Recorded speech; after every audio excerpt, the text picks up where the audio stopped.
All right. Well, I am now joined by Matt McManus for part two of our breakdown of Jordan Peterson and Kyle Kulinski. I really hope part two of two. Um, I am in a hotel room right now, and we were delayed by a few minutes by issues with the Wi-Fi. So I hope that we are okay right now. Um, but let's try it and hope for the best. So Matt, let's do the last time on Battlestar Galactica here. What's the where are we so far? well, last time we got through a healthy chunk of the debate. We know that Jordan Peterson's in a pretty pissed off mood because I've very rarely seen him so aggravated just going into a debate. He's hostile. He's kind of crouching. He seems kind of pissed off. And I guess the major discussion we had last time, both prior to and then after my alarm deciding to interject to interrupt us, was we were talking a lot about the distinction that's very common, particularly on the political right, between negative and positive rights. And one of the things we talked about is how there are definitely some conceptual ways that you could defend elements of this distinction, but it really starts to break down both in practice and also when you try to conceptualize it in any kind of analytically rigorous way. One of the examples that I gave that people seem to actually quite like, so I appreciated that, was if you think about a very classic liberal right, like a right to a fair trial. Very, very difficult to provide something like a right to a fair trial unless the state is actually willing to provide for things like a lawyer through taxpayer-funded legal aid. And this really blurs the distinction between what we'd sometimes consider the classical liberal negative rights and the kind of things that conservatives don't want, so-called positive rights.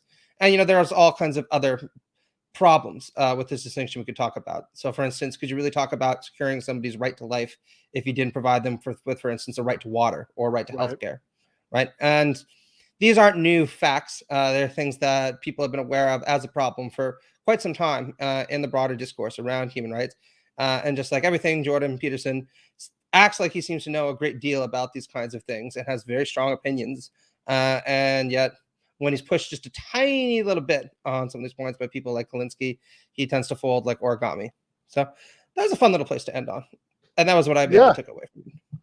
No, I agree. That was the most interesting part of part one. There's also a lot of this specifically revolved around the example of a right to health care and some of Peterson's kind of odd thoughts about, rights in general and relationship to constitutions. And when he's like, that's a facile answer, saying that you could possibly decide where resources could go to. Yeah, right. Because he said, well, how do you decide? You can't ration based on need because sometimes it's unclear who needs it more. So you have to, so that's just impossible, which seemed to be his defense or semi-defense of just rationing based on money, like the American healthcare system, which I find absolutely bizarre. Like, I mean, I honestly, I'm not going to say it's the strangest thing that Jordan Peterson's ever said.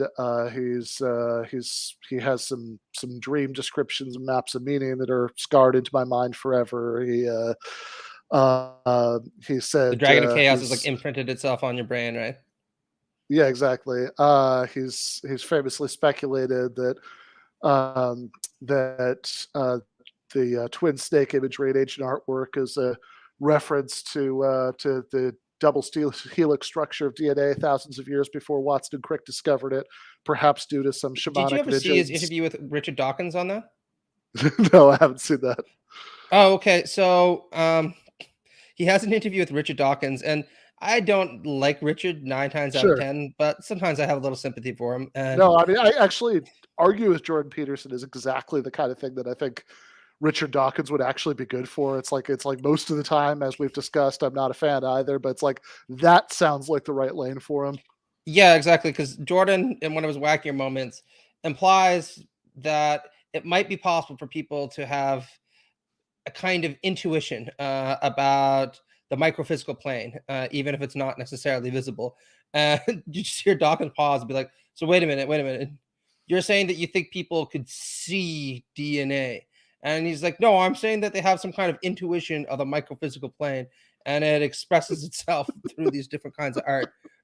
And Dawkins just like pauses for a minute. He's like, okay, but you're saying that they kind of see this through intuition then? And it's just these very, very, very long pauses where Jordan seems to back down from the thesis a little bit because he realizes that he sounds less and less like Dr. Jordan Peterson and more like that guy who's trying to pitch you on acid really, really heavily at like midnight. Like, come on, dude. Like, you have no idea what kind of things you're going to see. You'll fucking be able to see through space and time down to the microphysical level. You'll understand your being, right?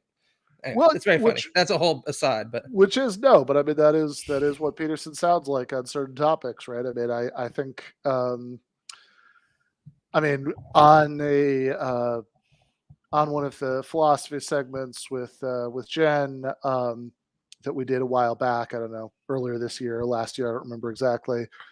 We watched a clip from from Dave Rubin's show where he asks he has Peterson and Shapiro on together, and he starts asking them about God. And I have to say, it's the most sympathy I've ever felt for Ben Shapiro because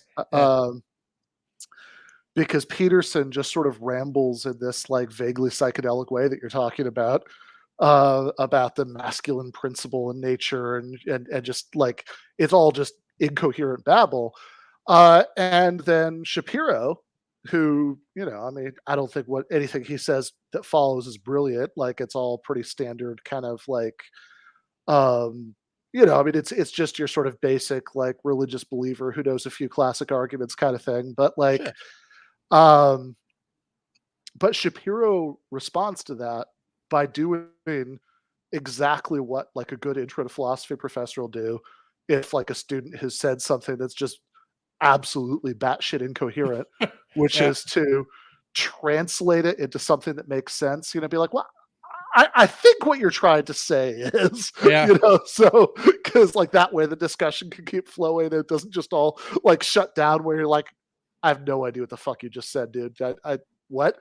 Right? You know, like that's, you know, that would be very bad pedagogy, you know. So like you just say it's like, okay, so I think if I'm understanding you correctly, I think what you meant was, and then try to get somewhere that's sort of vaguely in the vicinity of it, and then half the time a student who talks like that will be so confused that they won't even recognize the distinction between what you just said and what they said. And that is more or less how that Shapiro Peterson interaction goes. Oh yeah, his introduction to Daily Wire Plus was very, very similar. Where it's a 10-minute conversation, and in the course of it, he hits on a crisis of masculinity, masculine and feminine principles in nature, postmodern neo-Marxism, God, contemporary politics, the way that postmodern neo-Marxists just think that power is at the root of anything, friendship and the psychological basis of friendship. And you can see Ben just kind of sitting there nodding, but also looking halfway between bewildered and slightly annoyed. Probably because he's like, I have no idea whether or not any of this fucking makes sense, but I got to stand up and I got to sell this as brilliance next time. So let's just fucking go out there. And when you got to sell, baby, right? That's what keeps the fucking engine on. Anyway, it was very yeah, funny stuff. And I mean, I did yeah, have a little bit of sympathy for him because your example is really, really apt because you do feel that exactly the same way when you're dealing with some students, right? It's like, well, don't want to make them feel bad. And also, you know, you got to put sure, on a right. brave face. So let's just reinterpret this in a much more cogent way and say, that's what you were really trying to get at. Yes. And that way we can both just back down. You can save face. We can carry on the discussion and all of us can have a happier day because of that. Yeah, exactly. All right. Well, we should probably get started from where we left off. So I think this is just before that.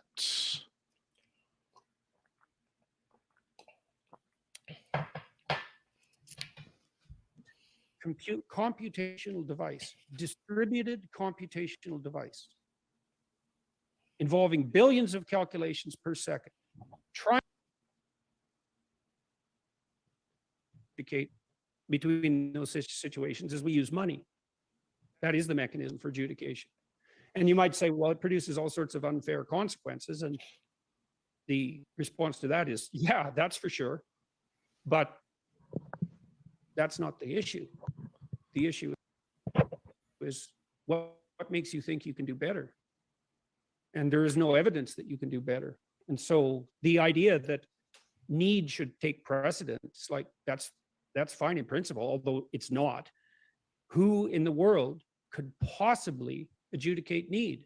And that's what they tried to do with the central planning committees in the Soviet Union when they were trying to make pricing decisions. And sometimes the Soviet central planners had to make like 5,000 pricing decisions a day. And they were trying to adjudicate need. Do we need more nails or do we need more hypodermic needles? Well, how in the world, and that's like 2 decisions, not 5,000. How in the world are you possibly going to compute that? And this is the other problem that the Marxists have in particular. The free market system is a giant computational device, distributed computational device, involving billions of calculations per second, trying to compute the transforming horizon of the future. And it can't be replaced by central planning, not even in principle. But don't you think there are some issues with that because profit's at the core of it? So just to push back a little bit, a study came out, Scientific American reported on this recently. If the United States had a universal healthcare system, like Canada, for example, during the COVID-19 pandemic, 330,000 more lives could have been saved. So in some ways, I agree Well, that the free I market listened to a is study very like that, efficient. and I think no one in the world, there's no one in the world who can possibly produce a study like that with valid outcomes. You don't think that And the that's fact somewhat that empirical? Scientific American reported it, not in the least. I've done Really? 150, I've done 100 published studies. I know exactly how they work. And there's no possible way that you can produce a scientific study with that kind of conclusion, not unless you build it in from the beginning. There's too many variables to take into account. So, and we're not also debating whether or not, in some circumstances, a public healthcare system is a desirable good.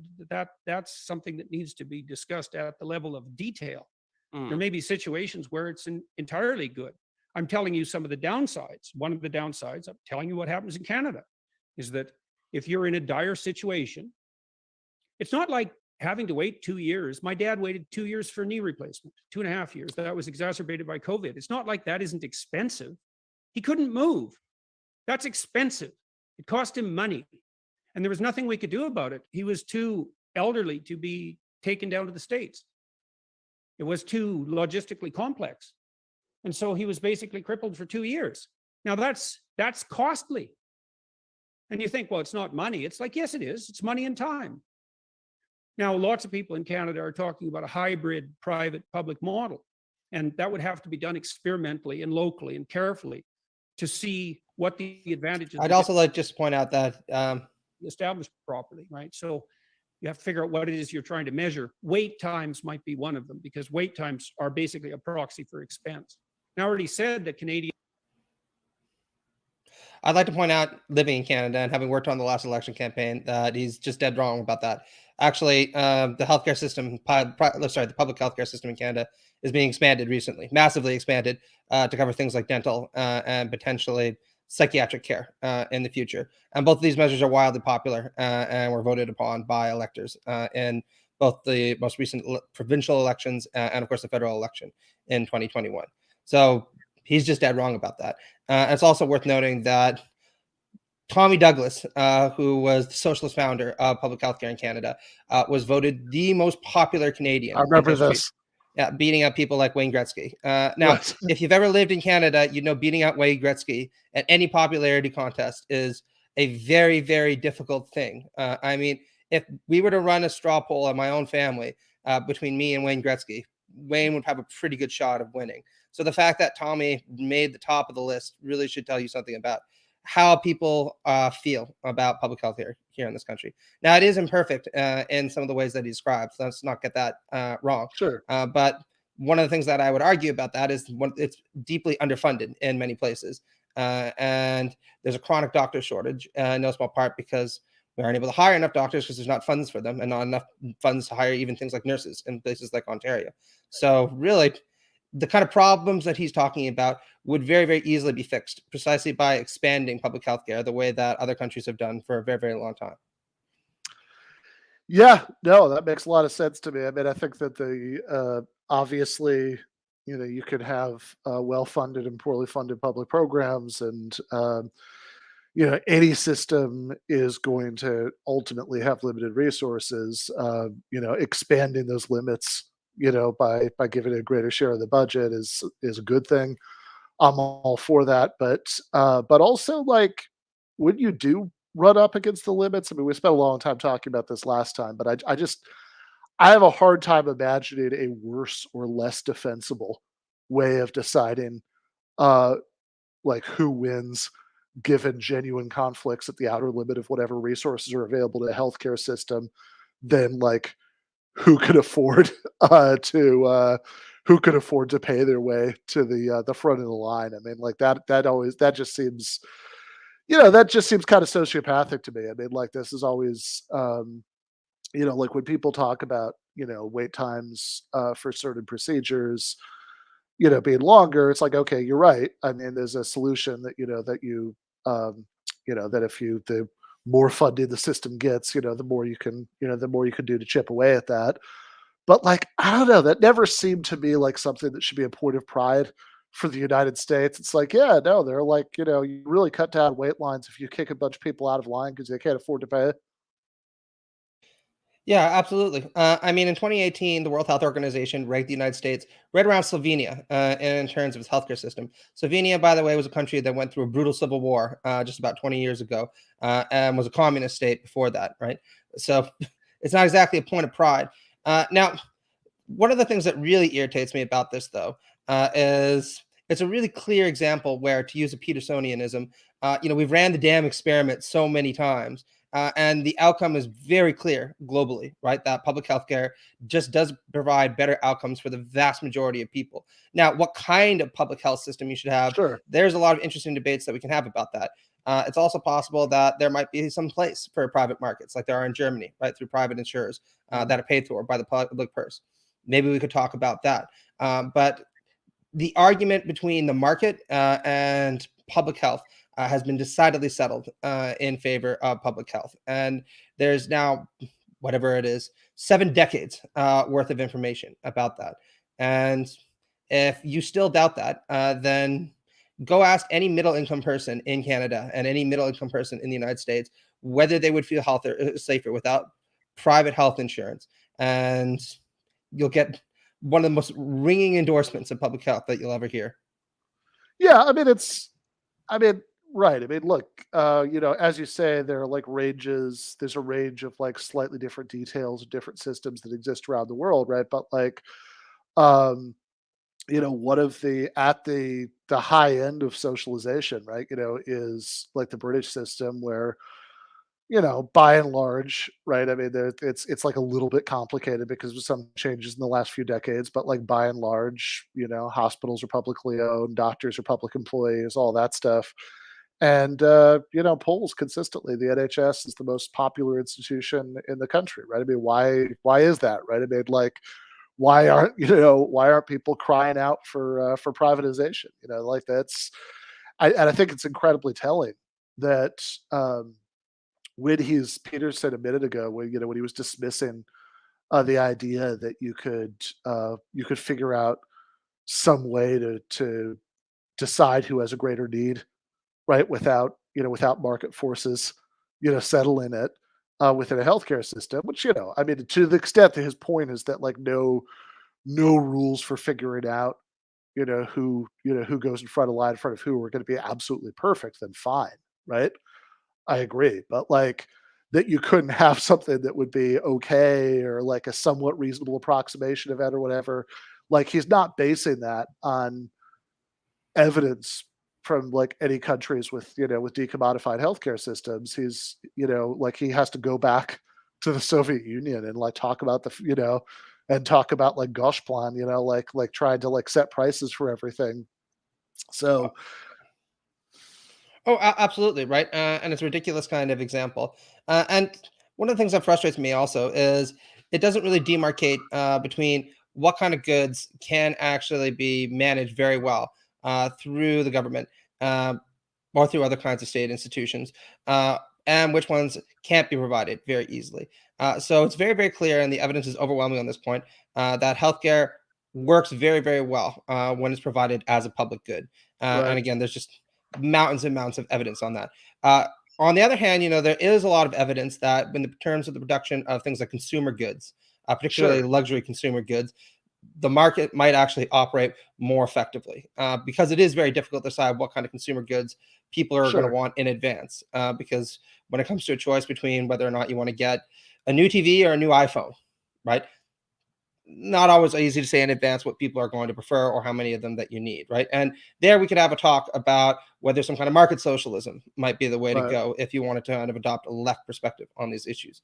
But the healthcare debate is really kind of tiresome, I think, from everything but an American standpoint, because in terms of its technical specifics, there's a lot of interesting things to discuss. But in terms of the broad perspective about what we should be doing, is there anything left to even say that's of interest?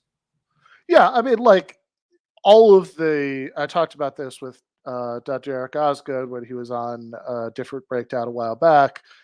Like it's kind of absurd on its face, right? To think that the things that make markets which are like have all sorts of terrible consequences, but I mean the thing that they're good at, right? Which is sort of coordinating production with consumer preferences, like that it's absurd on its face to think that in a domain like healthcare it's gonna like that's gonna work the way that price signals and all that work in with those kinds of consumer goods you're talking about.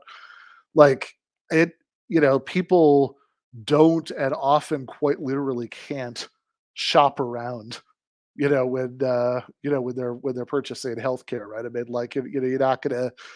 The nature of healthcare is that, like, generally speaking, I mean, I know the commercials say, "Ask your doctor if such and such is right for you," but, like, generally speaking, your doctor is actually supposed to tell you, right? What you need, and especially if it's something that you need as an emergency, right? I mean, it's like, oh, you need to have your appendix removed. You're never going to be like, well, okay, but uh, tell me how much, and then I'm gonna like find out, 10 other hospitals that I can drive to within the next few hours, and give me a little while to figure this out, right? I mean, like that's like Yeah. even if you had complete price transparency, like realistically, that's not at all how that would work. Well, I mean, it's not how it should work. The sad reality is that in the United States and some other countries right now, these are the kind of choices that people are compelled to make, right? Don't take me to that hospital because my insurer won't cover me there. And when you think about how absurd that is from a kind of blackly comic perspective, not to mention how tragic it is for the people actually impacted by it, you really have to ask yourself why it is the richest country in the world, why it wouldn't do something to fix a problem that has a very clear solution and has had a very clear solution for an extremely long time. Yeah, absolutely. All right. In public health system seems to be more efficient than the American system in some ways, because American hospitals spend about 30% of their budget collecting money, right? Because having to keep track of everything that's being offered, having to charge for that, it's actually a tremendous administrative burden. And that does seem to be somewhat lessened, for example, in the Canadian system. And the big problem with the Canadian system, first of all, we don't know if it's sustainable. That's a problem. But the wait times are catastrophic, and it's chronically underfunded. Now, that may be an intractable problem because healthcare has an infinite demand, right? Because people pretty much spend everything they have if they're dying. I mean, I would just say we have wait times here too, because 45,000 people die every year in the U.S. because they don't have health care.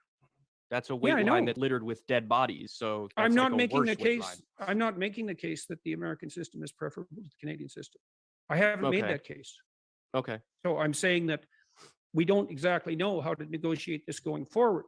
The part of it now, there are some people in the US that face terrible wait times and can't get access to hospitals at all. I'm saying that there are people in the US who don't face that, and everyone in Canada faces it. And it doesn't seem to me the least bit reasonable that if I have excess resources, even those that could be devoted to subsidizing the health care for poorer people, if I was willing to pay a premium for more rapid healthcare delivery, and one of the consequences of that would be that I would subsidize with my own funds the surgery or medical treatment of someone who was in more dire economic straits. Why shouldn't I be allowed to do that? Why not set up the system so that both of those would be possible? Like this arbitrary idea that, well, it's got to be public or it's got to be private. It's like, well, no, first of all, healthcare isn't one thing. It's 300,000 things, each of them differentiable and complicated, and each of them negotiated necessarily by people who are wise at a level of detail. And then to work out, and with regard to these Scandinavian countries, these models, you have to remember, these countries have fewer people than some of your cities. They're very homogenous societies. They're much simpler societies than the US, which is just like staggeringly complex society. And so a lot of the solutions that work in Scandinavia, it's not obvious that they'll scale all the to hits. a country the size of the US. Maybe Yeah, and it also annoys me because possibly. so the guy's never Maybe even some heard of of your economies of states are scale, right? experimenting with If anything, it more might actually left-wing be cheaper approaches to in problems. terms of individual people to provide something like public health care in the United States, because it's easier to provide something for 100 people and for them all to get a quality resource than it is to provide something for 10 people based on their resources and everyone to get quality service, right? Yeah, I mean that's just basic. That's a very basic economic point that people have been aware of for centuries now, right? That sometimes bigger really is better. Yeah, no, absolutely. Also, we've talked it's about this actually before, funny, right? the class that I teach on Marx's Capital, we just went through chapter 13, which has I was actually complaining about it to the class. That's he spends 5 pages demonstrated that larger scale production is often more efficient. And I'm like, man, you could have just done that in 2 sentences. That's obvious, right? But yeah, no, I think I think that's right. I mean, it's also it's asinine because it's nobody who says this oh, there's countries are so small. Nobody who says that ever actually has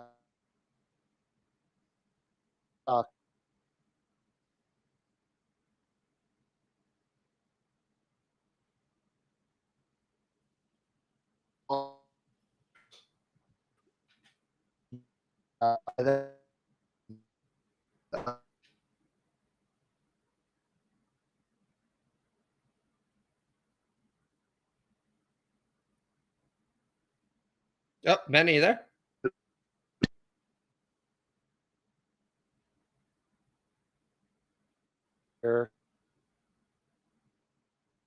Robo Ben, yeah. That's fine.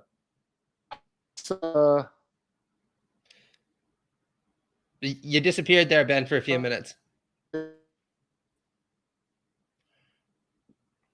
I have to take over. You want me to be a one-man show? That'd be fun. I will carol everybody with my story from the bar last week. Oh, okay. There we are. We're all live. Well, just while we wait for Ben to manage things, how about if people have questions, then I'd be happy to answer any of them, and we can see if he can make his way back sometime soon. So I'll keep an eye on the chat. Expropriating the show. That's exactly right.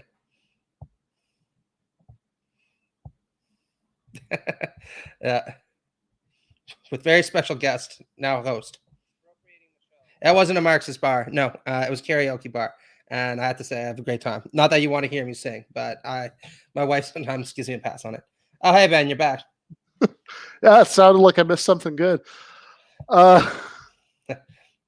Yeah.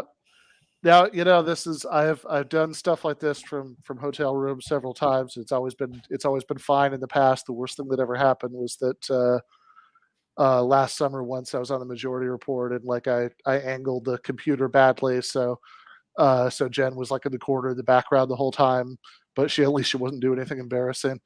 Yeah. But yeah, the Wi-Fi here has been a little sketchy, but we will try our best. Yeah. So what I was saying when it cut out was that no, Peterson's just being kind of lazy here because these talking points that Really, you would never do that. That they're small, they're homogenous. I mean, this is just cookie cutter right wing talking points, and nobody who says these things ever actually has a a real explanation in their back pocket of why they'd be relevant, right? It's like okay, like break it down for me. Why exactly would this mean that do the laws of economics work differently if everybody's white? I mean, what's the like what exactly is the reason why, even to the extent that they are still homogenous, they're honestly less homogenous than they used to be. But like why is being homogenous relevant, right? Why is it that, like, unlike economies of scale you'd otherwise expect, right? Why is it that being small would make it easier, right, to offer services to everybody, right? I mean, why is it that that we can have Social Security, for everybody in the United States, but having just letting anybody go to the hospital without charging them, right, would be beyond our administrative capabilities, as a country. Like it's all, it's all just kind of silly. Like to the extent that there's a there, it's like well, maybe there's like a kind of liberal version of the homogeneity argument that you'll see sometimes. I think most conservatives who say this aren't willing to spell it out because it wouldn't make them sound good, which is like, well, people won't be willing to support social services that they think are going to go to people who don't look like them. And I mean, to be fair, there is some historical truth to that. Yeah, there is. And it's unfortunate because racism is deeply embedded in our society. But yeah, and again, I mean, like, if you're saying this and you're actually against it, right? I mean, Yeah. that doesn't sound very good, right? But like, yeah, see, people won't be willing to support this, and I'm with them. They shouldn't support it, right? Yeah. And I should also say, like, it's also a really bad argument against sweeping universal social programs in particular, right? Because even aside from the morality of it, I mean, just strategically, you actually, like, look, if what you're concerned with is that people aren't willing to support a program because they don't think they'll benefit from it, right? The sort of beneficiary they're imagining is like somebody who's part of a different race or different background, who they don't think is like them. Well, I think that's actually going to be a much bigger problem for means tested programs, because it's much easier for people to tell themselves that, like, oh, I'm never going to need that, right? Whereas when you have universal programs like like the Canadian Medicare, like the British National Health System, everybody knows they are going to use it. Yeah. Right. So, like, no, absolutely. And there are a lot of good solidaristic reasons beyond just health benefits that come from the provision of healthcare. And I'm going to invoke the late great Michael Brooks here. Sadly, we're close to his passing. But what really irritates me about these kind of arguments is just how ahistorical they really are. And just to give two examples, one I brought up on the show before, this kind of argument that you see right-wingers mechanically roll out and lazily roll out, that the Nordic countries are homogenous, which is why welfare works there, just displays a stunning ignorance of how difficult it was to actually construct these welfare systems. I mean, Sweden was on the verge of civil war as a result of class antagonisms in the early 20th century. And there are a lot of good reasons for that. But the simplest one is that Sweden was one of the most highly stratified aristocratic societies in the world. But it also had very powerful socialist and labor movements. And eventually a great compromise was reached, an imperfect compromise, but a great compromise nonetheless, that led to the establishment of what we now call the Nordic model. And it's still fraught with tensions in some ways, but it's worked pretty well, right? And not only that, it's in part because it works so well that a lot of the cracks in society were essentially paved over. So if your society isn't particularly homogenous, you might actually see that as an argument for instituting these kind of social programs that everyone will buy into and everyone will benefit from. And the other example that's even more dramatic, and you should be vastly more familiar with, is my good old country of Canada. Canada is the model multicultural country in the entire world. We have 2 official languages, probably 3 soon when Mandarin is introduced. There are several different founding peoples. And one of the reasons why I implemented more generous welfare measures than what you see in the United States was precisely because it was felt to be important to achieve a certain level of solidarity between very different peoples with very different outlooks. And it's also one of the reasons why you have things like equalization payments between the provinces to try to secure a relative parity in terms of care. So that there's not resentment that builds up between, say, the people of Ontario and the people of Quebec, because the union was seen as quite fragile early on. Mm-hmm. And he should be pretty familiar with this as a guy coming from Toronto who spent a lot of fucking time in Montreal, right? This is just basic Canadian history 101. It's not like I'm drawing upon some hidden radical tradition that's been concealed from people. This is just what you'd read if you were to go through something like Morton's History of Canada. So this kind of ahistorical approach to the study of healthcare and the reason it emerges in deeply, deeply heterogeneous societies as a way of fixing some of these things is pretty irritating, because all you need to do is fucking just go down to the department anywhere in U of T and somebody would set them straight on this. But I guess that'd be too much effort. Yeah, I mean, Canada is in certain respects, yeah, right, less homogenous than the United States, but nevertheless, right, you know, manages somehow to have socialized health insurance. You know Jim Gaffigan?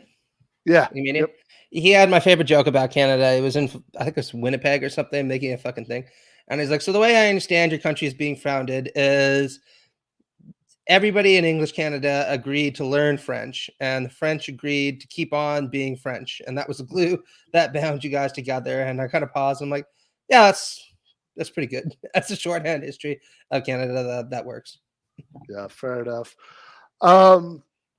Yeah, I remember.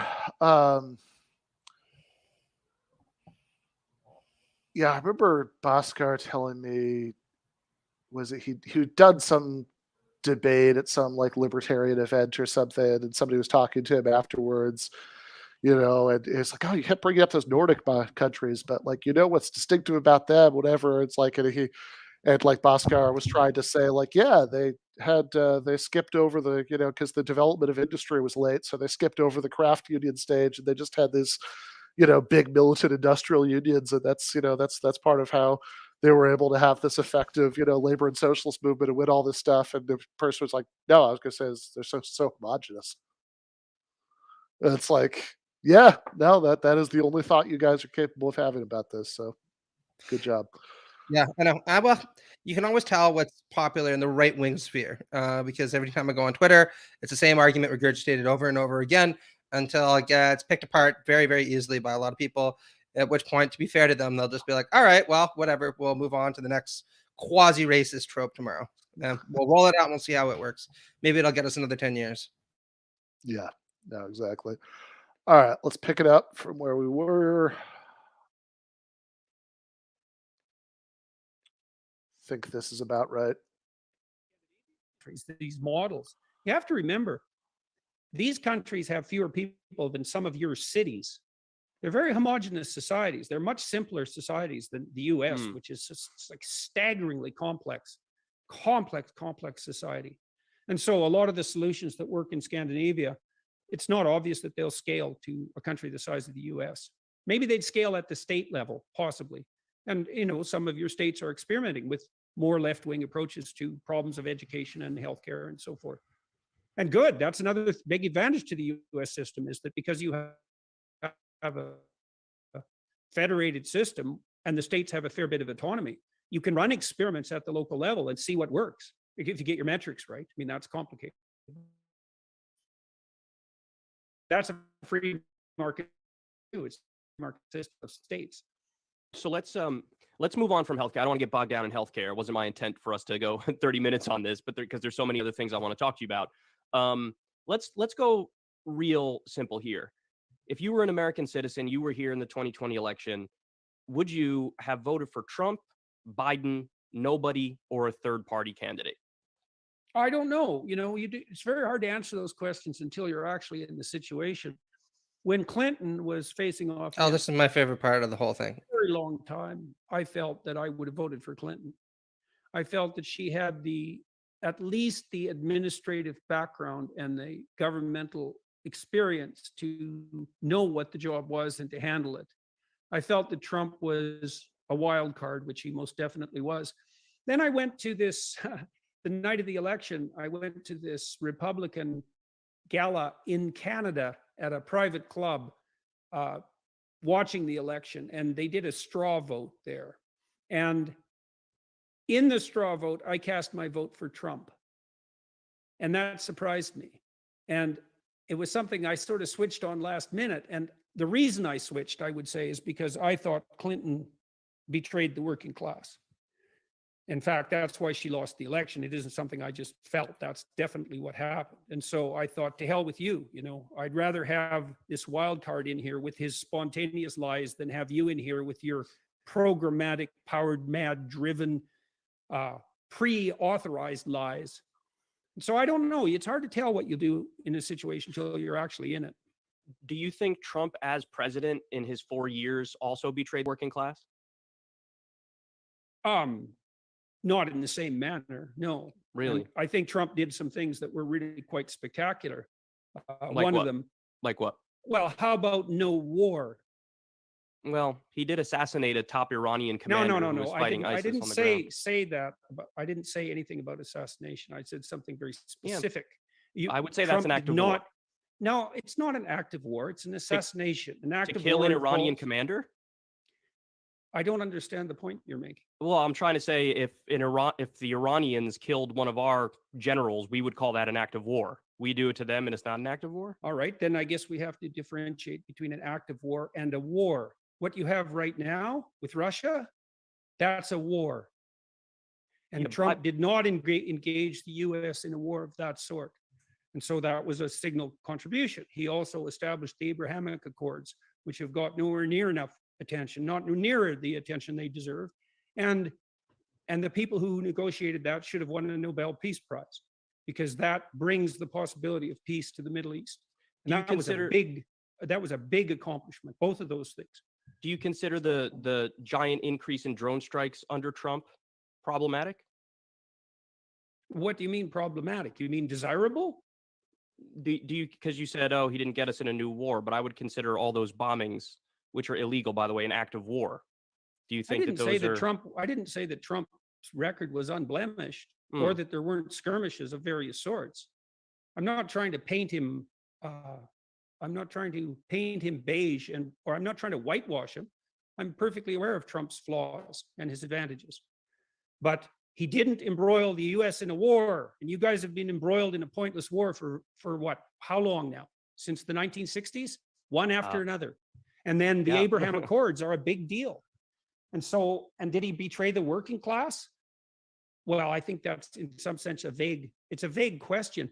Hillary definitely betrayed the working class. I mean, if it's a vague question, then why is it that it was so important to you when you were trying to make this decision about who had betrayed the working class?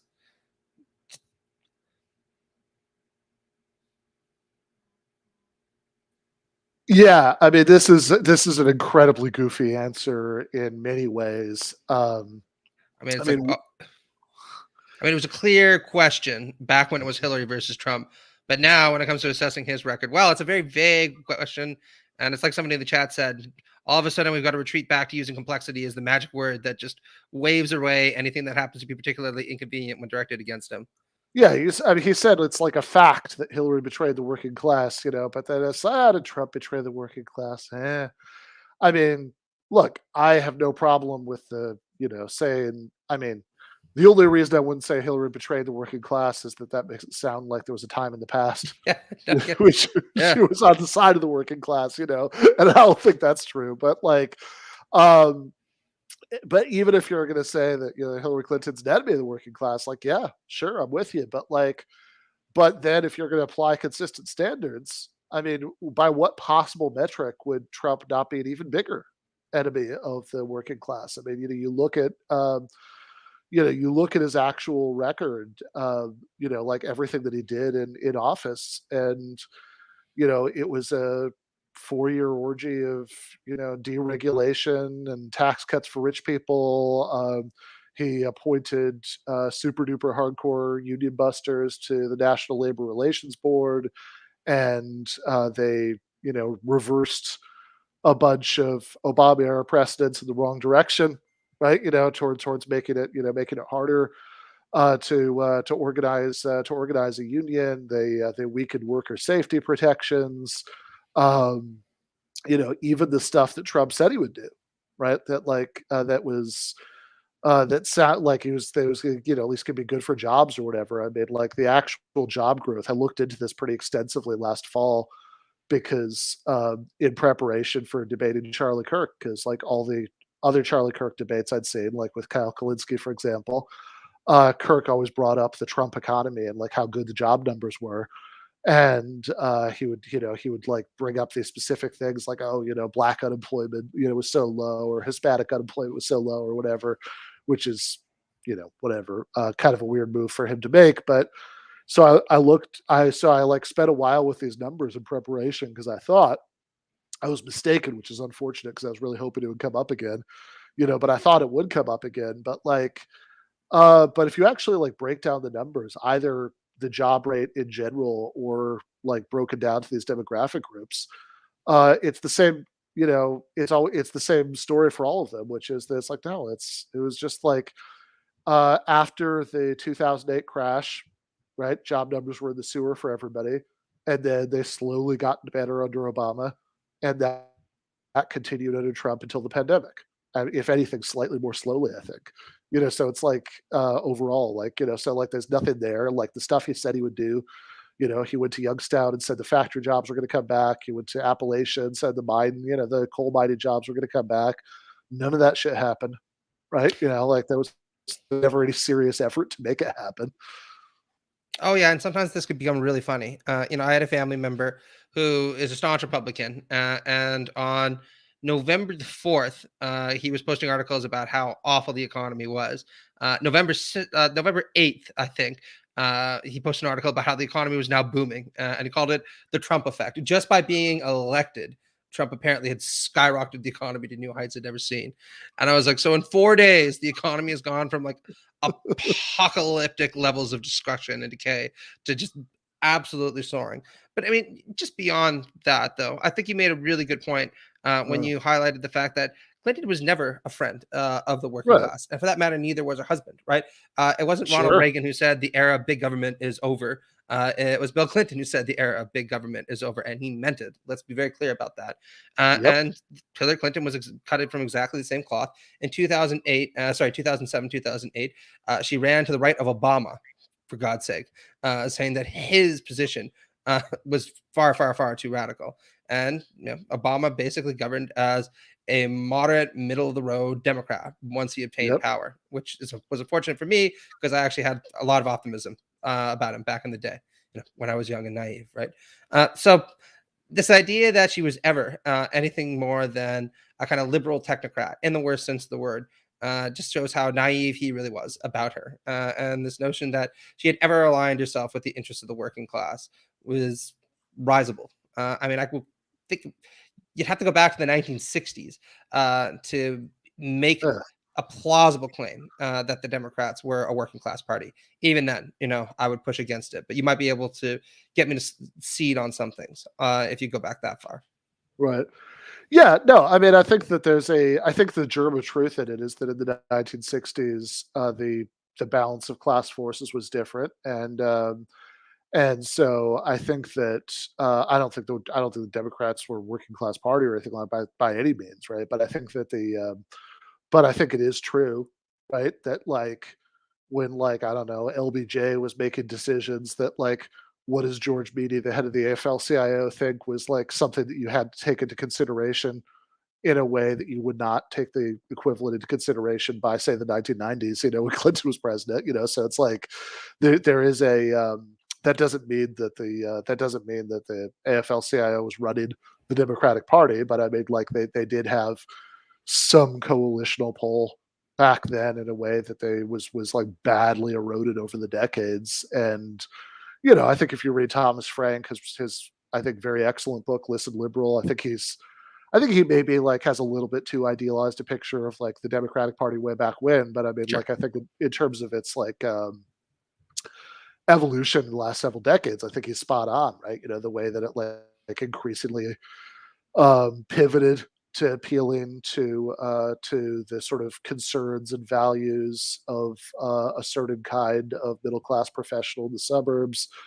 And and I think he's just right about that, right? Like I think that's correct. And and Bill Clinton, and Hillary Clinton was obviously a big part of the Clinton administration in the 90s. Was like at the bleeding edge of that transition. I mean, this is as you say, the big era of big government is over. President, the guy who campaigned on and carried out the promise to end welfare as we know it, which, if you read Christopher Hitchens' book about the Clintons, No One Left to Lie to, man had a flair for titles. The best That's one, for sure. obviously. Yeah, that's a great one.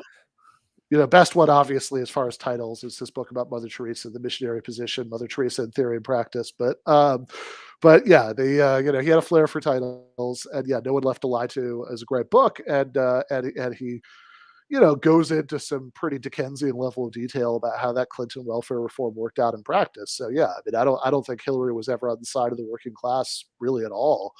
But yeah, I think she was opposed to working class interests. I think that's true, right? But like, there's no coherent way of talking. I mean, like, again, other than like making a half-hearted reference to the job numbers and ignoring the fact that it was the same curve of increasing employment that was going on under both Obama and Trump. Like, there's no case you could possibly make on domestic economic policy that Trump was somehow better for working class interests than Obama had been or Clinton would have been or anything like that. I mean, like, maybe on some of the trade deals, some of the bilateral deals, were better in certain respects. But I mean, like, that was, I think you're reaching, right? If you try to make the case based on that, like where, so, which is why what Peterson does instead is he starts talking about foreign policy. And like, his big argument is like, well, how about no war? It's like, well, hold up, right? Why, like, the war in Afghanistan was still going on the whole 4 years that Trump was in office.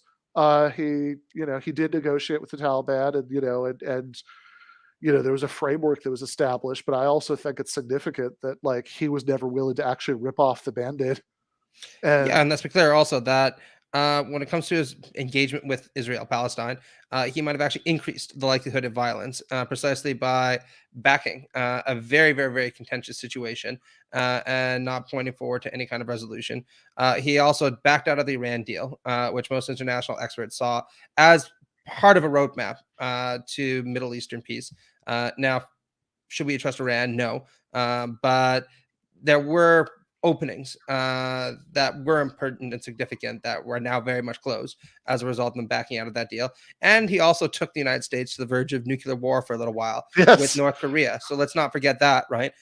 When people were mutually threatening to annihilate one another in a way that was very reminiscent of the Cold War that Peterson waxes nostalgic about in apocalyptic terms all the time.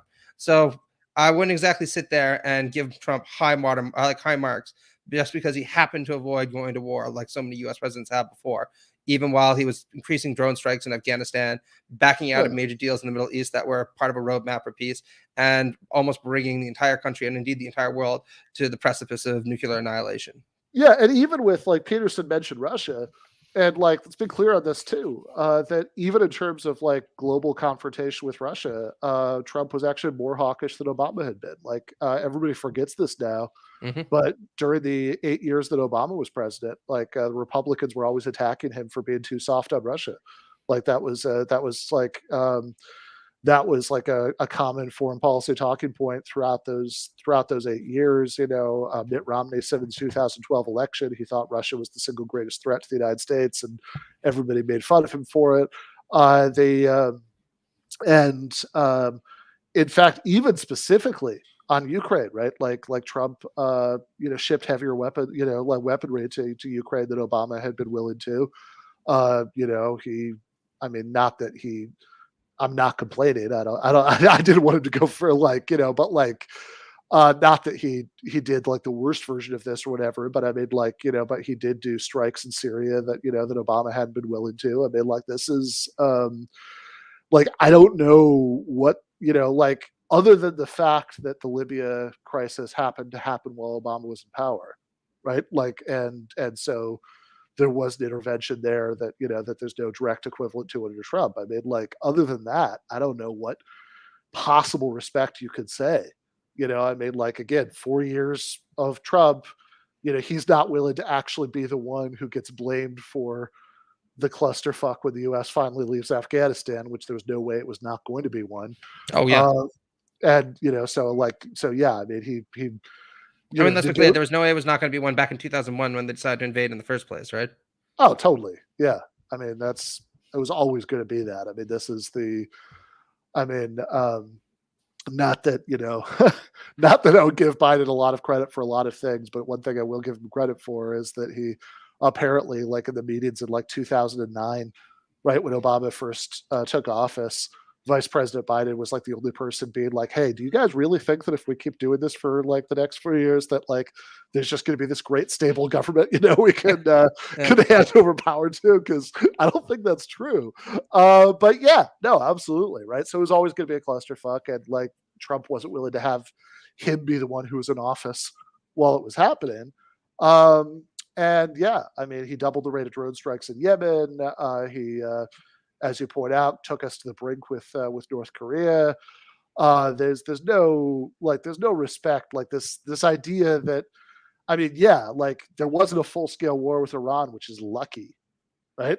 And if the Iranian government had been had been less cautious and strategic, there totally would have been, right? Because again, he pulled out of the Iran deal, the nuclear deal, as you point out, which is like one of the most disastrous things that's in terms of international diplomacy that's happened in many years, is that deal going south. He assassinated Soleimani. I mean, definitely brought us closer to the brink of war with Iran than we've been maybe since the hostage crisis. And there's just and also like the fact that he keeps bringing up the fucking Abraham Accords. This is just profoundly weak sauce. Like, oh yeah. There is a reason, like, oh yeah, remember those Abraham Accords that established a Palestinian state and did the occupation? Yeah, me neither, right? Like, I mean, let's, like, yeah, you have like some sort of framework for future negotiations, like we've had 200 times before since the early 1990s. I mean, yeah. Does anybody remember the Oslo Accords? Like, yeah, exactly. Meanwhile, Trump moves the U.S. embassy to Jerusalem, thus like sort of solidifying the idea that the Israeli annexation of East Jerusalem is permanent, which is, like, there's a reason that didn't happen before. There's a reason why, there is a reason why the right-wing evangelicals, who are not famously pro-peace in Israel-Palestine, were all super duper enthusiastic about Trump, right? And they'd use these ridiculous, I was just listening to the Know Your Enemy series in the drive over here, the How They Did It series on the overturning of Roe v. Wade, and the one on the relationship between the evangelicals. The part of that where they're talking about the relationship between the evangelicals and Trump, right? They got that's a great episode. Yeah, and they get into how they all, like all of the like evangelical leaders, like reached into the Bible and like to come up with this metaphor about how Trump is like King Cyrus in Persia, that like, he might be a degenerate personally, but he's doing the Lord's work. It's like, look, trust me, if he was actually doing anything to advance the possibility that the Israeli occupation would end and there'd be a Palestinian state, these guys would absolutely not think of him as their Cyrus. No, I know. And I mean, I've heard that the Lord works in mysterious ways, but working through Donald Trump would be very mysterious ways, right? Certainly more mysterious than most theologians would be willing to truck with. Yeah, it doesn't get much more mysterious than that. That is definitely true. But yeah, it is. I don't know. I mean, this is just like, this part is like, it's funny. And as people have been pointed out in the chat, it's particularly funny that his great insight about how he loved the working class so much that he had to support Trump happened while he was at a like expat Republican bar in Toronto. Yeah. At a private club, like that's hilarious.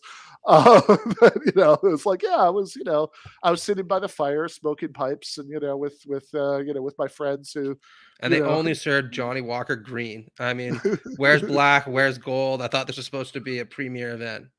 Yeah, exactly. And I thought, no, I just love the working class too much to support Hillary Clinton. It's Donald Trump.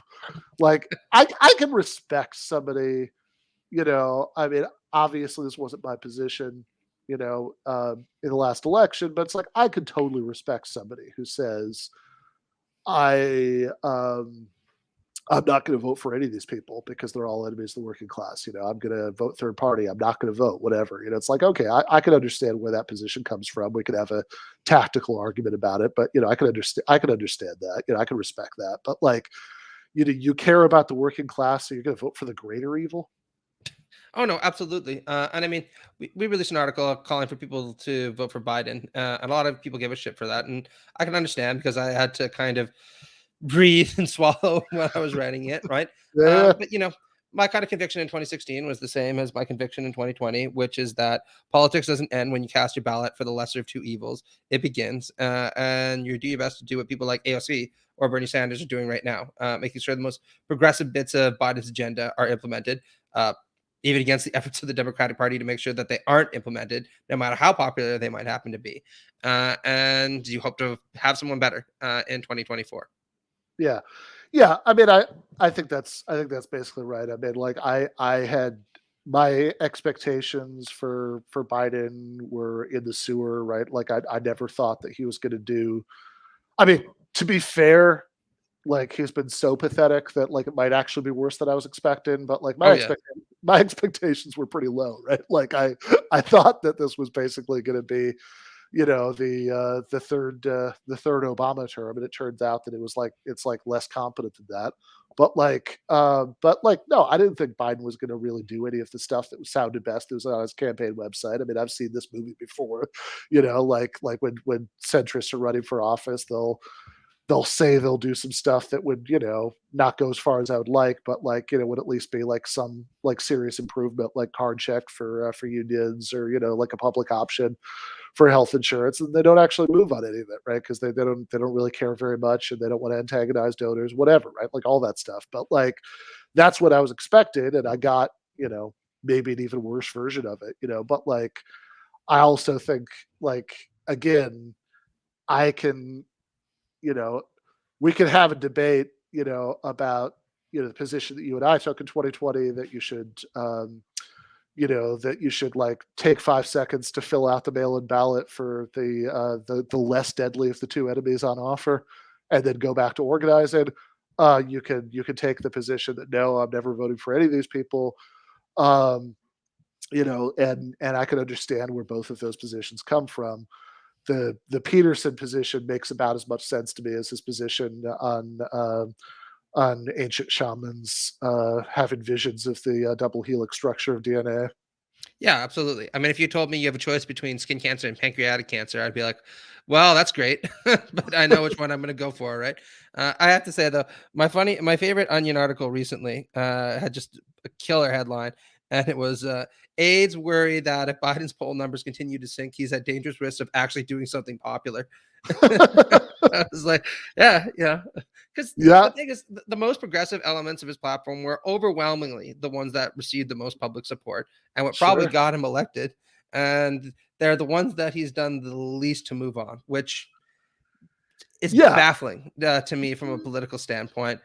Not baffling to me from the standpoint of why it is that they're doing it, because I absolutely know that Democratic donors and many of the centrists in the party and many of the Democrats in name only would never allow it. But in terms of trying to entrench the party in American consciousness and actually do something that would make the country better off, it is baffling. Yeah, I mean, look, and some of it's more baffling than others. So, like, just to pick two examples that I wrote about, right? One for Jacobin, one for the Daily Beast. So, like last year, uh, there was a point where the Senate parliamentarian told them that they couldn't do something that Biden promised in 2020, and that's very popular, which is to raise the minimum wage to $15 an hour, because the parliamentarian, somehow decided that that wouldn't have significant budgetary effects, which doesn't really make sense on its face.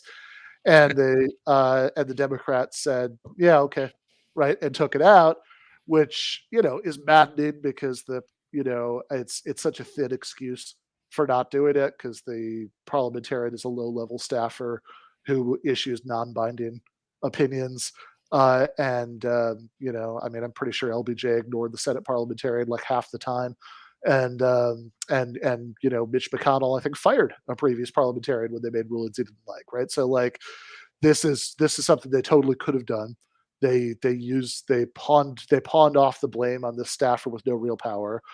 And it's pathetic and it's maddening, but I understand why, because of what you just said, right? Oh yeah. That like, but then like an example that I find much more baffling, I just wrote about this for the Daily Beast, is when Biden was running for office, he said that he was going to deschedule cannabis and pardon everybody serving federal prison time for nonviolent weed offenses, and then expunge the criminal records of people who had already gotten out, which he said a bunch of times. He said it in an ad that he put out about exactly a week before the election on October 27th, 2020.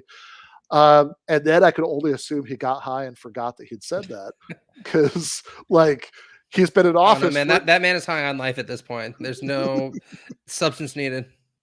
yeah, I mean, he's been in office for a year and a half, and he hasn't done it. And it's like that one you wouldn't need to consult the parliamentarian about. You don't need to get Manchin and Sinema on board. This is all stuff that's unilaterally within his power to do. It's super duper popular. Like most polls I've seen, Pew and Gallup, like there's a slight majority of Republicans who think that weed should be legal, and it's obviously overwhelmingly majority popular among Democrats and independents. And the most insane thing about it is it's not even like, okay, I understand why they didn't raise the minimum wage, right? That they like Hillary Clinton, right? Joe Biden has never been on the side of the working class, really, right? But like this would even be good for business, right? Like Yeah. it doesn't even have that going against it. Like, weed shops could finally accept credit card payments, like there's no, even from like a sort of chamber of commerce perspective, it's just not at all obvious what the case is against doing it. And it would be super popular, and it would be a win at a point where they desperately need wins, but they won't even do that. No, absolutely. But I mean, we're talking about a guy who was in the Obama administration, and I seem to remember Obama saying something about closing Guantanamo and ending the U.S.'s string of abuses there. And look where we are 10 years later. So he's not a guy that you can put a lot of faith into. Yeah, no, absolutely. All right, let's watch a little bit more. Go with the woke mob instead of instead of the typical base of power Well, that the Democrats had always relied on. So Can I give that was you a an conscious example? decision. Can I give you an Sure. example on Trump betraying the working class? Because there's a few things you could point to. First of all, there was net outsourcing of jobs under his administration when he campaigned as the opposite. The second thing is his number one legislative accomplishment was a 2017 tax cut where 83% of the benefits went to the top 1%. So those are two examples of, he campaigned as the anti-outsourcing guy. Then there was net outsourcing under his administration. And in fact, that same tax bill incentivized outsourcing. And then again, that tax bill mostly benefited the wealthy, and it didn't help the working class. So that's what I mean by betraying the working class. I think he campaigned in a very populist way, but in terms of how he governed, it was very sort of standard establishment Republican, just like George W. Bush, for example. Yeah, well, I don't have any real comments on that. Like I said, I'm not trying to whitewash the Trump administration. Of course That was he just doesn't. magnificent. A couple of Yeah. things that he did that he hasn't got credit for. Yeah, And you should called have him. got credit for. I actually enjoyed, you were on the PBD podcast, I think it was recently, and you made a comment that you found Trump whiny, particularly over the, common refrain that he can't stop saying he thinks the election was stolen. And Well, correct I me if think I'm wrong, it's, but your well, I commentary think was like, it's- move on. Well, I think it's a strategic error on his part at minimum. I mean, Trump portrays himself and thinks of himself as a winner. And part of his attractiveness on the populist front was his unabashed, victorious persona, let's say. And he's the guy that gets things done, and he's the guy that wins. But apparently, the election was stolen from him. And so that begs the question, are you the winner and the guy that gets things done, or are you the guy that lets things be stolen from you? And the answer that Trump had always had was, well, I'm not the guy. I'm not that guy. I don't know who else I am, but I'm definitely the winner here. And I think that now campaigning as if he was the victim, let's say, of a plot isn't going to do him any good. I think it was probably a fatal decision from a strategic perspective, because it's so off-brand. And that has nothing, that's completely independent of whatever virtue the argument about the stolen election might have. Well, I don't believe that the judiciary in the United States is so corrupt that the possibility of a valid finding on the election fraud front has been reduced to zero. I don't find that credible.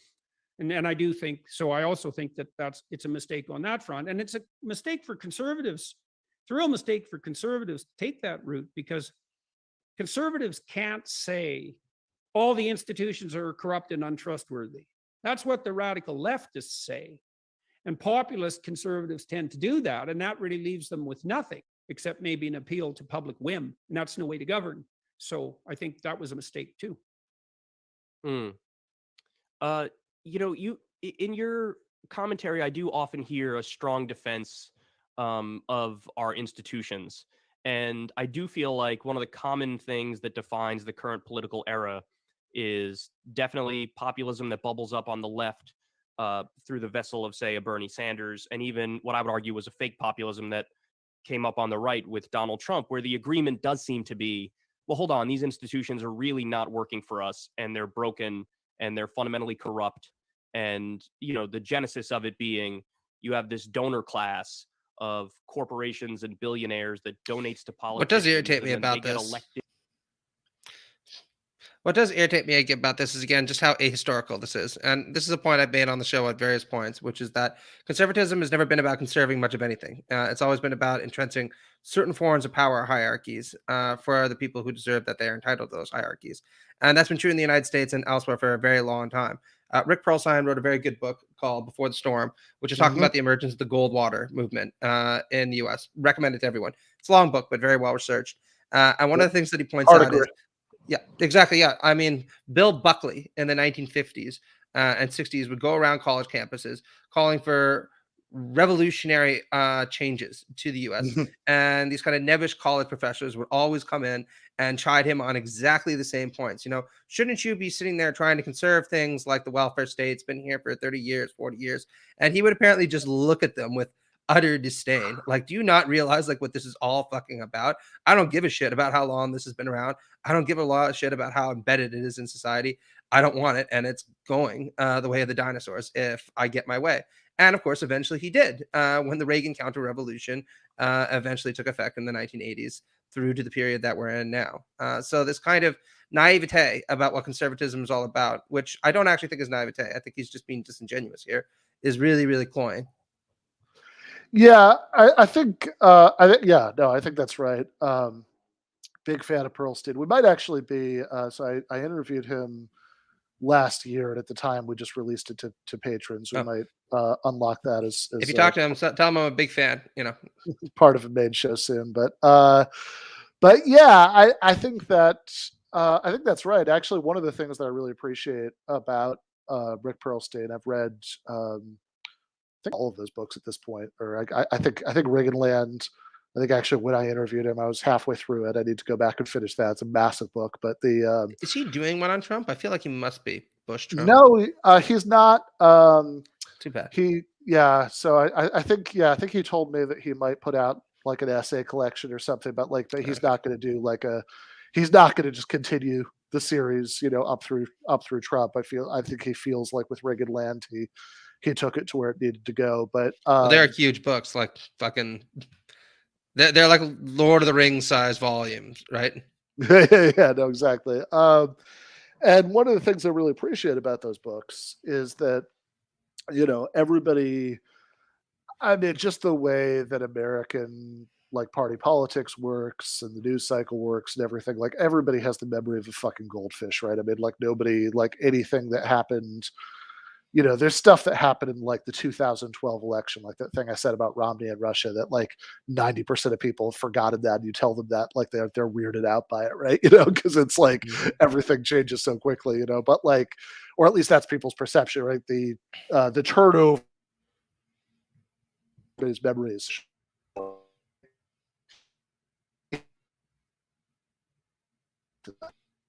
Because constantly I'll hear people say, oh, these like Trump Republicans, they're not like the old Republicans, you know, like this, they're like this different bad thing. And I'm like, well, look, I mean, I'll definitely agree that it's more crass in certain ways, right? You know, but like, I think if you read those Perlstein books, it's like, it has a lot of essential stuff that I think is a lot more continuity than people want to recognize, right? You know, that like, yeah, definitely.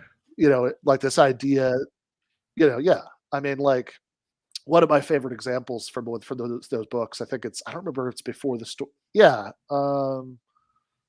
Before the Storm or the yeah, no, anyway, yeah, I think it must be before the storm, given the chronology, but like, is a young Ronald Reagan like writing Nixon this letter, basically accusing JFK of being a communist, and Yep. Nixon being like, "Oh yeah, this guy's good. We should like give we should like get him some speaking gigs on the campaign." And it's Yeah. like, and it's like, yeah, it's, this new frontier is clearly just a code for Marxism or whatever. And it's like, no, this is just maybe like slightly more articulate James Lindsay shit, like happening in 1960. It's all that there was no like sort of original version of American conservatism that was better than this. Like this is just I mean, this is just kind of what it always was. Oh yeah, I mean, let's be clear, and this comes across very, very clearly in Before the Storm, and also anything you read by Barry Goldwater himself, right? Read Conscience of the Conservative by Goldwater, right? Definitely a lot more articulate than Donald Trump, certainly more polite than Donald Trump, and he just casually sits there and says, like, well, if nuclear annihilation comes because we face off against the Soviet Union and lose, well, at least we didn't back down. And at other points, he sits there and it's like, I just think that segregation is a bad thing, but we should let the states decide that, which in practice means that people like George Wallace are going to be able to take shots at MLK and the civil rights movement if that's what they so choose, right? So let's not sit here and kind of whitewash history and say, oh, Donald Trump is some gigantic fall away from somebody like Barry Goldwater. Barry Goldwater was supporting policies that were just as noxious back in the 1950s and 1960s. He just happened to look a lot better and be a lot more articulate in expressing very, very similar viewpoints. Worse in Yeah, some respects. absolutely. And I love the point from Before the Storm about how when he was justified that position you just referred to, that, oh, this, well, I'm personally opposed to segregation, but, we got to leave it to the states. Like he said, well, if we pass the Civil Rights Act, it's going to establish like this bureaucracy to enforce civil rights law. And so we'll have like a police state. And beyond just the goofiness of that in and of itself, right? It's also like, I love the point that Pearlstein makes. It's like, look, he was ignoring the very real police states that Yeah. existed in Alabama and Mississippi and South Carolina and all these places, right? That like the way that Jim Crow was enforced, right? Was through like pretty savage, suppression of like, I mean, to the point that like there was a while there, I mean, before 1960 when, when like when a lot of Southern Dixiecrat types, voted for Goldwater, right? Before that, right, when like the Republican Party barely existed in the South because like what they had was the Democratic Party that was like controlled by the segregationists. And like there were points in some of these states where like you registered Republican, like you like literally like get a visit from the sheriff, because like Yeah. that's how these people, that's how these people enforced their power. I mean, this is why, like, there were always like, look, it was always federally illegal to deny Black people the right to vote. I mean, like that was, 14th Amendment, all that stuff, right? I mean, that was always clear. There was never any legal argument about that, but like, but the way it would work is just that like Black people would actually try to show up in some of these states to vote, and they'd like come up with some ridiculous pretext in the moment to say you can't do it, and then like beat them up or put them in jail if they complain too much. Oh no, absolutely, and this is a recurring theme that comes across in American history and indeed elsewhere, right? I mean, you flash back to the 1950s and the 1960s. You have many conservatives, including Goldwater, talk about the danger of a police state and government overreach if we advance policies that are going to get rid of segregation because it'll undermine states' rights. And any sensible person would sit there and ask themselves, well, what's the bigger violation of fundamental rights that's going on here? George Wallace's right to implement segregation at the point of a gun. That's being taken away from him, sure. Or should we prioritize the right of people of color to be treated like human beings? Right. Not exactly a difficult choice, right?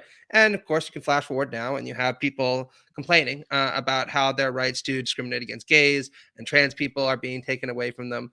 And at the same time, advancing.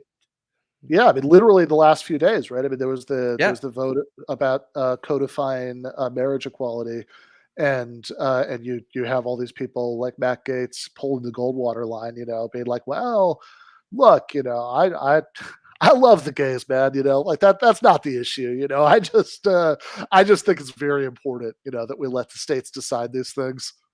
Oh, absolutely. And I mean, let's be clear. At the same time, as they're constantly talking about how their free speech is being suppressed and how their rights to discriminate, frankly, are being taken away from them, they're pointing to countries like Hungary, for God's sake, or even Russia, and saying, these plutocratic autocracies looks kind of nice. Maybe we could implement something like that here, right?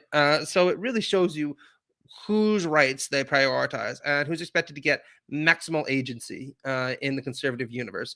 And it's all the worst kinds of people. So Yeah, well, have and I things mean, changed? Definitely, right? I mean, yeah. I was really happy. I read an article by Christopher Rufo the other day where he said we've embraced a new kind of postmodern method to our conservatism, and I'm like, yes, yeah, more vindicated. I'm like, well, he's the one who said it now, so I no longer have to defend myself. Yeah, if your book comes out in second edition, you can put that on the cover. I was thinking that, like yeah. that's like one of the blurbs, Chris Rufo says, like, yeah, everything he says is right. But I mean, there have definitely been huge transitions, I'd say, in the conservative movement since Goldwater. But nobody should look back on these kind of eras and say, oh, some fundamental shift has occurred, and they've suddenly just become much worse people than they were in the 1960s and the 1970s. No. I mean, yeah, I think absolutely that is not the case. And I mean, the free it's like, look, I mean, the free speech stuff. I mean, I think I think free speech is, I think there's a reason why historically it was considered a really important left-wing value. There are things that these guys will sometimes say about it that, like, if they meant it, I would agree with. Oh, totally. Yeah. Like if they actually like had some policy that they were going to propose to like make sure that, free speech was going to be protected and, one of the areas where they say they're worried about it, then like, whatever, we can, talk about the policy. Maybe I would agree with it. But like, they don't actually really want to do anything at a policy level to secure free speech rights. They mostly just want to use it as a culture war talking point. And then at the same time, right? I mean, like you said, like, didn't they just have the it's not CPAC, but like some big conservative conference was like literally just held in Hungary? Oh, CPAC, they actually brought Viktor Orban and other Hungarian flunkies to talk about how they established a liberal democracy there.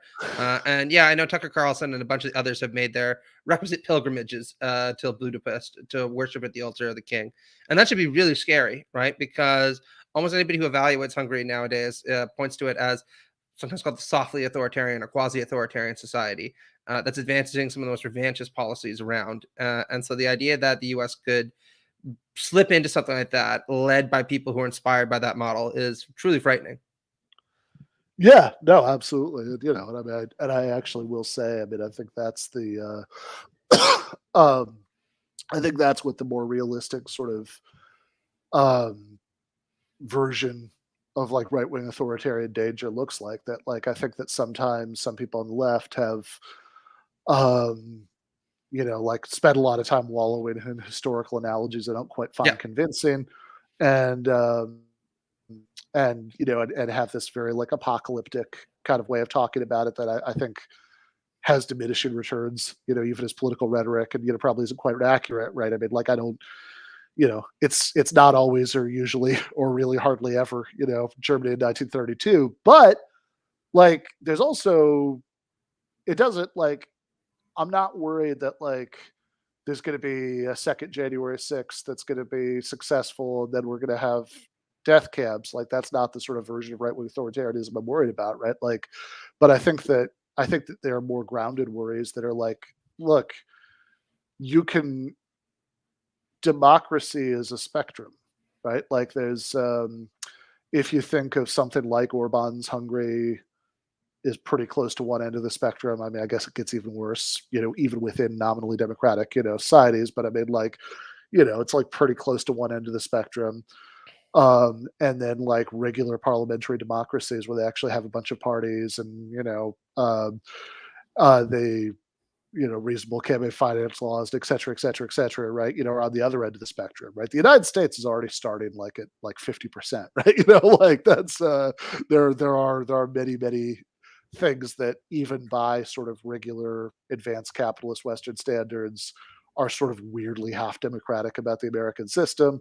Oh yeah. Like there are all these things that we do to make it impossible in practice for any but the two established parties to participate in elections, and there's I think federalism comes with like many, many things that are like ridiculous, and obviously the electoral college and et cetera, et cetera. Like, and we could go on about that like all day. But like, do I think there are realistic scenarios where we could deteriorate to something that would be like significantly worse over time?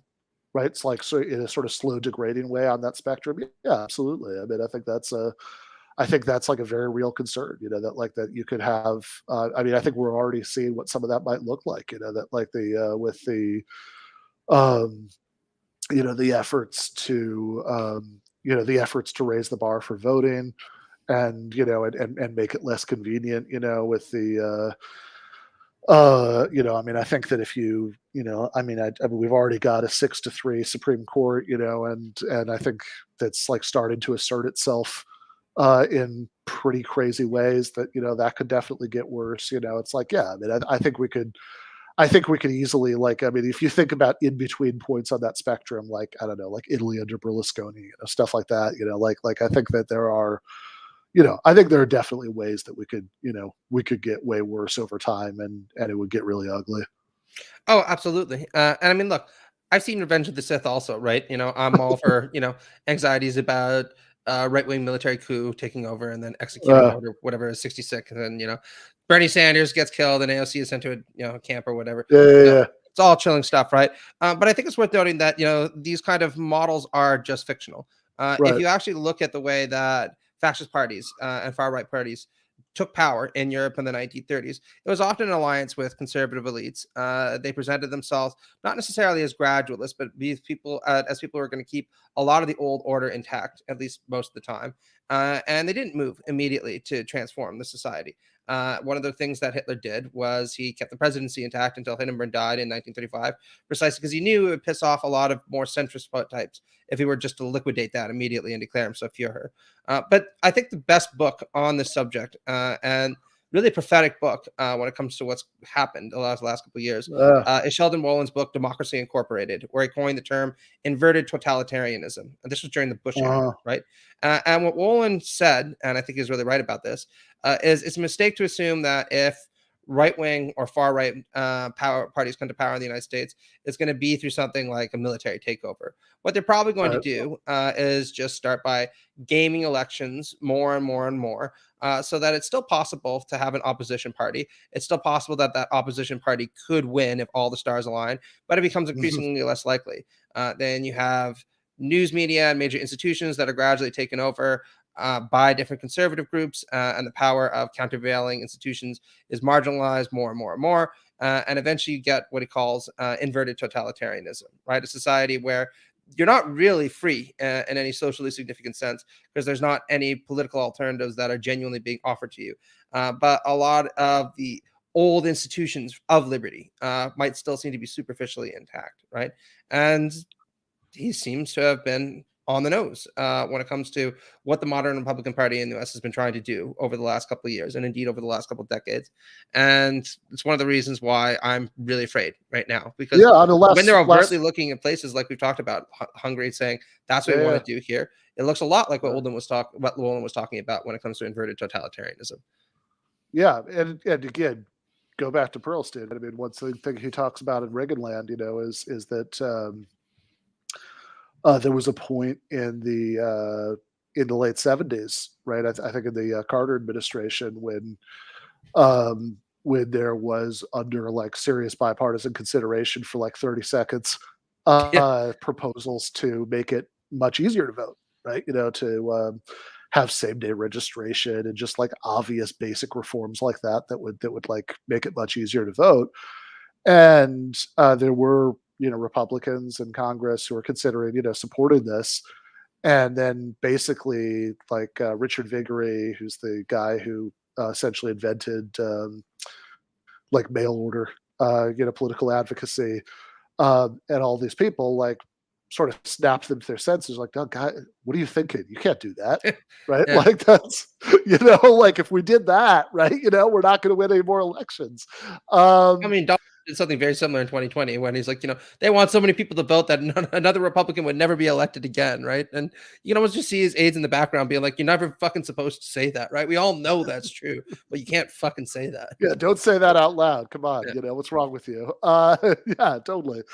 Um, which is sort of yeah, almost charming in a perverse way. How often Donald Trump said things out loud that you don't that you typically let stay implied. But It actually made me happy, right? Because I would say things like Republicans are doing this for X reasons. And I get a lot of people online be like, no, no, no, you mean bad faith argumentation. You're reading things into, what they're doing. And then he would just come out and say that. And I'd be like, well, and they'd be like, shut up. And I'm like, I mean, he said it, not me now. So yeah, no, exactly. Um, I I am, and yeah, no, I think that it's, I think the forecast is incredibly grim, because I am, right now at least, who knows? I've been wrong about things like this before, and a lot could change in 2 years. But yeah, I mean, if you asked somebody in 2018 what the major issues were going to be going forward, yeah, pandemic probably wouldn't be on your radar, right? yeah, totally right. So I could absolutely be wrong about this, but like right now, the forecast looks awful because Brandon is beyond pathetic, and the his approval numbers are awful. He's not willing to do the most basic things to accomplish popular things, to like actually get people excited about voting for him again. Yeah, I mean, fuck, It, AOC has been the most militant person on trying to protect women's fundamental rights in the Democratic Party. Not that I'm surprised, but when you have a junior congresswoman who's in her mid 30s with no real substantial political power, who's a figure of national prominence on these issues, and the fucking president of the United States can't get his act together, what does that say? Yeah, and I mean, and that's the thing, because like, if you had, I mean, forget what you and I might wish that they would run on, like even just that, right? I mean, like Yeah. if you had, if you just, I mean, I know the polling is complicated once you like really start to look into details, but like broadly speaking, right? I mean, like by Americans by 2-1 said they wanted Roe v. Wade to stay in place, and if you actually ran on doing something, like if you made it the issue of the election, not in the, hey, keep voting for us and who knows, maybe in another 50 years we could reverse this, right? But if you ran on it in some like tangible short-term way, like, look at all this stuff we're doing, right? And and like we're gonna we're going to put abortion clinics on federal land. We're going to like establish some federal mail order service for pills, like with telehealth appointments from anywhere in the country, right? Like stuff like this that, sure. I mean, God knows, conservative court, whatever, it's like, who knows how it would play out. Right. But if you were at least even just seen to be trying hard Oh, yeah. to do something, that would make a huge, that would make a huge difference, and at least it's a popular issue that you'd have that you could do. But I mean, like, as if they keep going the way that they're going, I think it's gonna be a slaughter. I think even just the midterm elections go to the Republicans, which again right now certainly looks like it. I mean, like, this is I think we know what that looks like, right? I mean, I think the like every time they decide to have an interruption to the Hunter Biden hearings and pass something, it's going to be it's going to be like draconian social cruelty and like both of the sort of the core economic kind that's like what actually gets them out of bed in the morning, and also the base pandering kind. Like this is why I don't think it's going to happen. Right, I'm extremely not optimistic about it. Right, but I mean, this is why if Bernie Sanders did decide to take a third run at it, I think even if he died of old age midway through and we had to hold him up like Weekend at Bernie's, like that would still, like that still might be the best hope for the way out, because because either it's Biden again or it's who, right? I mean, like if Biden doesn't run again, I mean, who's gonna run? Who's like gonna be like like what you think that like under conditions like we have right now that Pete Buttigieg is gonna mobilize some great mass of voters to get excited about the Democratic Party? Oh yeah, and it's baffling, right? I mean, if you look back at the Democratic Party's peaks, for instance, in the 1960s when JFK was hovering around 70% popular support. I mean, what president in recent memory can you think of that hovered around 60%, right? Maybe Bush, I guess, in the very early 2000s when there was a bit of an upswing because of the war on terror. But that was when he was in his Camelot phase, right? Proposing massive civil rights reforms, talking about trying to conciliate at least with the Soviet Union. When Democrats push for really ambitious progressive reforms, they can inspire people. And whatever you want to say about Joe Biden, what's going on, whatever the hell is going on in Washington, whatever you want to call it, it is not fucking inspiring. It is depressing. It is gloomy. And it just makes me really want to vomit. So, I'm pretty grim about things as well, but I'm deeply hope to be proven wrong. I constantly tell myself the good old Gramscian axiom, right? Pessimism of the intellect, optimism of the will. And I think that's what we got to do in times like this. Yeah, absolutely. All right. We are going to, we have half an hour or so left of the thing itself. We are not going to have time to do it tonight. I'm glad we did what we did. I think it was a really interesting conversation, but we are going to, God knows, maybe maybe in a couple weeks or something, we could do part 3. Maybe you can do it live. Hey, if you're in Michigan, right? Or yeah, that's true. Maybe we can do it that way. It's worth thinking about. But in any case, we will finish this up sooner or later, I promise. Meanwhile, I'm going to have Adam Proctor on the main show on Monday. Looking forward to that. And everybody should be watching, listening to Matt at Plastic Pills and reading him in the numerous places where he publishes numerous pieces. And we are going to have to leave it there for tonight. So left is best.